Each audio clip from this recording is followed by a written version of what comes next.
Bonjour les amis, bienvenue dans mon humble demeure. Bonjour maître. Notre plumage ressemble à notre romage. Voilà. Attention à la marche. Voilà. Je t'invite à... Là voilà l'œuvre. Et c'est là où je travaille, dans une ancienne écurie qui a servi de boutique d'artisans, voilà, qui date de 1850 par là. Et qu'est-ce qu'il faisait cet artisan? Ah bah, c'était les chevaux qui étaient ici, encore les crochets derrière les tableaux. Il y en a encore quelques-uns. Des crochets, des chevaux, oui. Chevaux, oui. C'est un tableau avec le centre qui est le pont de Garabi. Je l'ai traité plusieurs fois et j'y suis même allé à Garabi. Et donc j'ai fait un pèlerinage là-bas. J'ai même traversé le pont en train en Micheline dessus et avant d'arriver sur le pont de Garabi, je me suis endormi. Et quand je me suis réveillé, j'étais dans les airs. Pourquoi ? Parce que j'étais sur le pont de Garabi et la Micheline avançait. Et d'un côté comme de l'autre, il n'y avait rien. Et donc j'ai dit, ça y est, je suis mort ou quoi ?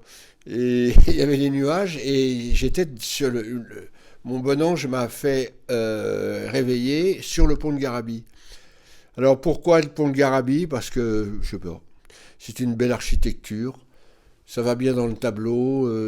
Et alors, il change de couleur. Là, en ce moment, il était dans une couleur un peu comme celui-là, rose. Rose, pas en rose. Pas une antillaise, une anti-rouille plutôt rose. Voilà. Alors, c'est toujours le pont. Le pont, c'est toujours d'un passage à l'autre. Hein. Alors là, en haut, il y a comment dire, il y a le mariage, vous voyez, il célèbre le mariage, il y a un Saint-Cyrien, un oncle Saint-Cyrien, et donc il se congratule, il traverse ce pont qui vont le mener ailleurs. Hein. Et dans ce pont, alors il y a des décalages, hein, puisque vous voyez Moïse, qui est un peu qui vient d'un film, enfin l'étape de la loi, là, comment ça s'appelait, je sais pas, les péplums, très célèbre, et il brise du haut du pont, surtout cette mascarade qui est en bas, enfin cette défilade, cette comment dire, de défilé, hein, c'est le défilé, il y a un défilé.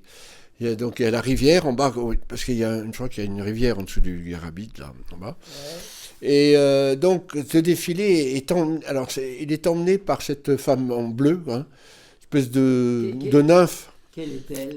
C'est pas Eh bien, c'est un côté oriental. Hein, c'est un peu, oui, Azerbaïdjan, un peu Europe de l'Est. Enfin, c'est une femme, pour moi, qui est une représentation du. J'ai essayé d'apporter une fraîcheur, une sorte d'idéal de beauté pour moi. Enfin, bon, c'est pas facile de faire les visages, mais je me suis attelé. Elle me correspond, une douceur en même temps, une sensualité. Et alors, elle emmène, c'est symbolique, elle emmène tout ce monde, toute cette rivière de gens, hein, de cette fourmilière.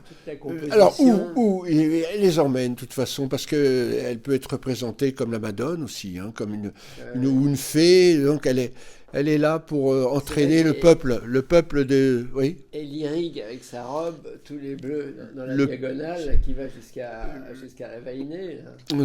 En passant par Vercingétorix, oui. En passant par Vercingétorix. Bonjour Vercingétorix. Mais... et les voltigeurs de l'Empire. Alors, alors c'est toujours les costumes, hein, plutôt que la douleur de la guerre, c'est la beauté du déport. C'était des designers extraordinaires, parce que même ils reprennent la mode en ce moment des costumes militaires, mais de l'ancien temps, les bicornes. Oui. Tous les hussards, c'est magnifique. Les brandebourgs. Oui, alors les épaulettes et tout. Et donc, ça se mêle, tout d'un coup, il y a comme une distorsion, ça se mêle au carnaval du Brésil, de Rio, vous voyez, il y a toutes ces femmes en bas, emplumées, en maillot de bain, et des belles nanas, des belles femmes, et qui sont un peu en train de défiler en même temps que cette espèce de vague de foule, hein, la vague de foule, parce que les chevaux aussi, il fait que les cavaliers ils montent et ils descendent, hein, quand ils défilent, on les voit, hein, ils se tang. Il y a une houle humaine, hussarde, oui. Il y a quelque chose de très bien dans tes tableaux, c'est qu'on peut venir à n'importe quel moment de la journée, il y a toujours des femmes nues. Ben, parce que là, c'est la vie, hein, on vient d'une femme nue, hein, c'est nos origines, et on a de cesse que d'y retourner. Hein, dans la femme nue, enfin disons c'est notre proche pour les hommes, c'est notre proche compagnie de beauté, parce qu'après on peut admirer, enfin c'est une longue quête. Donc il y a un autobus au pied du viaduc, c'est des touristes, hein. C'est des touristes qui débarquent, qui viennent voir cette espèce de défilé. Et alors la terre est reliée par le pont, les deux extrêmes, mais là il y a des enfants qui jouent au cerf-volant, qui relient la terre et le ciel. Mais pas de saut à l'élastique. Hein. Comment ? Pas de saut à l'élastique. Oh, c'est trop dangereux. Non, là c'est trop impressionnant. L'atelier n'est pas équipé. Non, on ne peut pas éponger ça. Non. Et comment tu fais quand tu pars ? T'as une position au départ, merci de me poser cette question. Parce que, en fait, je pars... Par exemple, là, j'en prépare un, je ne dis pas ce que je vais faire, mais ça part toujours d'une idée centrale. Hein. Là, j'avais quelques éléments forts, hein, qui vont être la clé de voûte du tableau. Hein, voilà.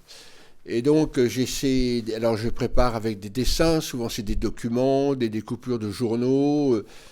Et donc, je pars avec ça. Donc, quand je commence sur une toile blanche, enfin, j'arrive pas devant une toile blanche, je suis complètement préparé. Donc, j'ai le motif. Ici, par exemple, c'était le pont. Le pont avec, il y avait des éléments forts comme Vercingétorix. Les tours de Londres aussi, la danseuse aussi, cette femme aussi, voilà. Et le reste va venir être aimanté, hein, par tout ça.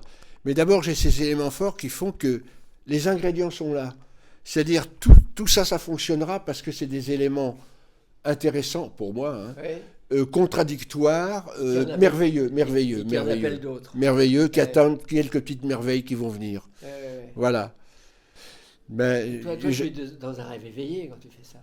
C'est un peu un rêve éveillé, oui. Laborieux mais réveillé. C'est-à-dire que l'art en général, pour moi, hein, les tableaux comme ça, quelquefois je me dis, mais je suis fou de faire ça, ça marche pas, je trouve moche comme tout, j'ai dit je vais recommencer, c'est pas beau du tout. Et puis après, le matin par exemple, puis hop, ça reprend, c'est étonnant. C'est-à-dire pour moi, la création, c'est le désespoir, espoir, désespoir.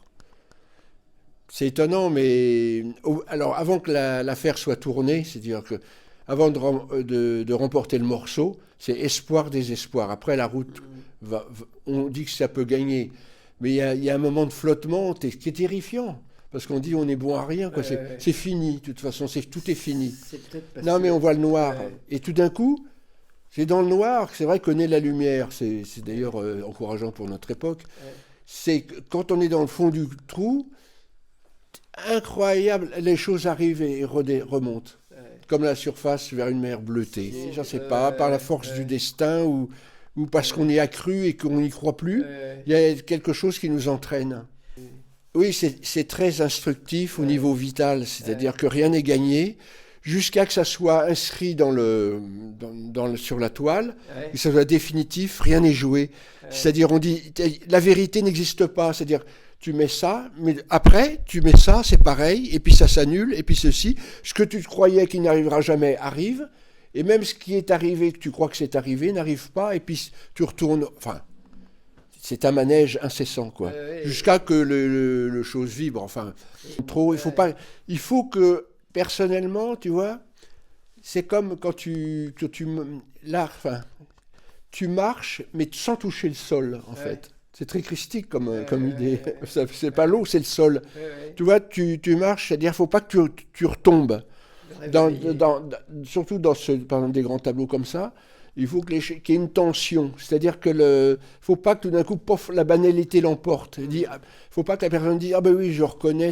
Il faut toujours surprendre. Et surprendre, donc tu décolles, tu ne veux pas le temps passer.